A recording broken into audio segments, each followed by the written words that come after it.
இங்க ஒரு அபார்ட்மெண்ட்ல இருக்கிற செக்யூரிட்டிய திடீர்னு ஏதோ எமர்ஜென்சின்னு சொல்லி கூப்பிடுறாங்க.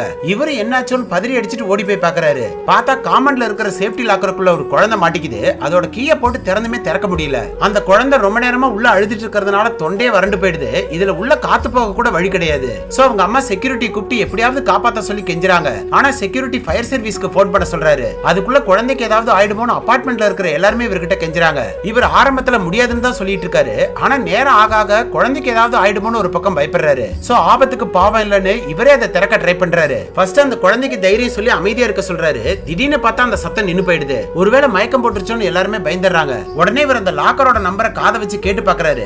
அதுக்கப்புறம் ஒரு பேப்பர் கப்பை வாங்கி அந்த லாக்கர் மேல வச்சு ஒவ்வொரு நம்பரை போட்டு திருப்பிட்டு இருக்காரு. கொஞ்ச நேரம் போராட்டத்துக்கு அப்புறம் அந்த லாக்கரும் ஓபன் ஆயிடுது. அப்பதான் இவருக்கே நிம்மதியா இருக்கு. ஆனா குழந்தையை காப்பாத்த போறோம்னு சந்தோஷமா திறந்து பார்த்தா உள்ள குழந்தை இல்லாம வெறும் ப்ளூடூத் ஸ்பீக்கர் தான் இருக்கு. அதுக்கப்புறம் தான் இவர் சுயநினைவுக்கே வராரு.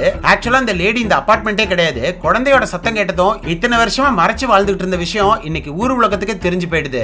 ஏன்னா இவர் ஒரு பெரிய திருட்டு பண்ணிட்டு இங்க தலைமறைவா செக்யூரிட்டி வேலை பார்த்துட்டு இருக்காரு. அந்த கேஸ பிடிக்க வந்த போலீஸ் தான் இவருக்கு இறக்க குணம் அதிகம்னு கண்டுபிடிச்சு அதை வச்சு அவரை கையும் களவுமா பிடிச்சிடுறாங்க.